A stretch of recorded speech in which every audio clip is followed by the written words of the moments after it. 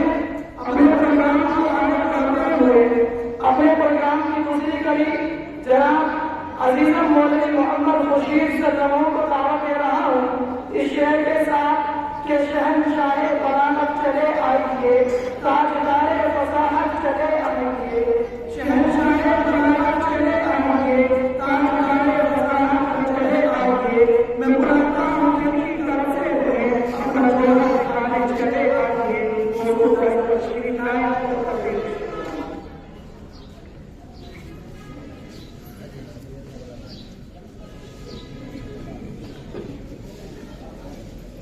بسم اللہ الرحمن الرحیم۔ حمید اللہ مصلیہ اما بعد، انما یخشی اللہ من عبادہ العلماء۔ نہ تیرا ہے نہ میرا ہے یہ ہندوستان سب کا ہے، نہ تیرا ہے نہ میرا ہے یہ ہندوستان سب کا ہے، نہیں سمجھی گئی ہندوستان سب کا ہے، جو اس میں مل گئی دنیا دنیائی نہیں دیتی، جو اس میں مل گئی دنیا دنیا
کہ ہندوستان آزاد ہوا ہے.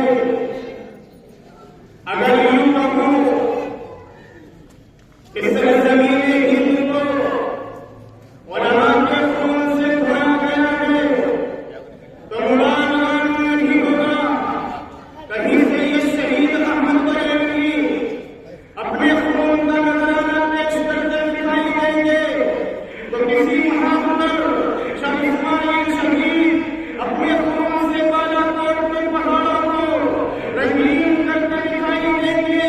کہیں شیخ الہند اور شیخ الاسلام شمشیر پر حنا کی طرف نظر آئیں گے.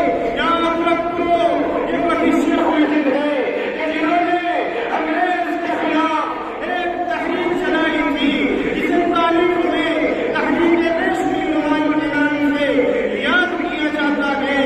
انہی کے شاگرد رشید مولانا عبید اللہ سندھی نے کہ جو حضرت شیخ الہند کے بعد تحریک ریشمی نمائن کے سب سے بڑے لیڈر تھے اور انہی کے شاگرد رشید حضرت مولانا حسین احمد مدنی نے کہ جنہوں نے اپنے استاد کے ساتھ قید و بندی بے پناہ مصیبتیں برداشت کی ہے. اس وقت حضرت کلکتہ میں درس حدیث کیا کرتے تھے.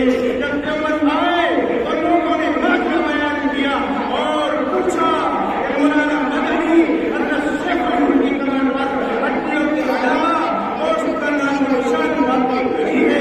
اس کی وجہ کیا ہے؟ مولانا مدنی رو پڑے اور فرمایا کہ مالٹا کی جیل میں انگریز میرے استاد کو تہخانے میں لے جایا کرتا تھا اور کپڑے اتار کر کمر کو سلاخوں سے داغتا تھا اور یوں کہتا تھا کہ محمود حسن انگریز کے حق میں وفا دے دو. لیکن وہ اپنے کعبہ کی قسم حضرت شیخ الہند بے ہوش ہو جایا کرتے تھے. جب بھی ہوش آتا فرماتے کہ انگریز تم میں بلال کا وارث ہو, میری چمڑی پگھل تو سکتی ہے, اسلام کی خاطر میری چمڑی ادھر تو سکتی ہے, لیکن وہ انگریز تم میں تیرے حق میں فتویٰ کبھی نہیں دے. میرے عزیزوں, تاریخ اٹھا کر دیکھو, ایک شیخ الہند نہیں ہزاروں آپ کو ایسے واقعات مل جائیں گے کہ جنہوں نے عشق رسول کی خاطر اپنی جانوں کو قربان کر دیا. ہمارے سرسرے مقتل وطن کی آبرو ٹھہرے, ہمارے سرسرے مقتل وطن کی آبرو ٹھہرے, ہمارے خون کے لالے چمن کی آبرو ٹھہرے. یہ نقشہ خوش نمائی کا بنا ہے ہند کا ہم سے, یہ نقشہ خوش نمائی کا بنا ہے ہند کا ہم سے. زمین کی ہی نگی ہم تو وطن کی آبرو ٹھہرے. وہ آخر دعوانا الحمدللہ رب العالمین.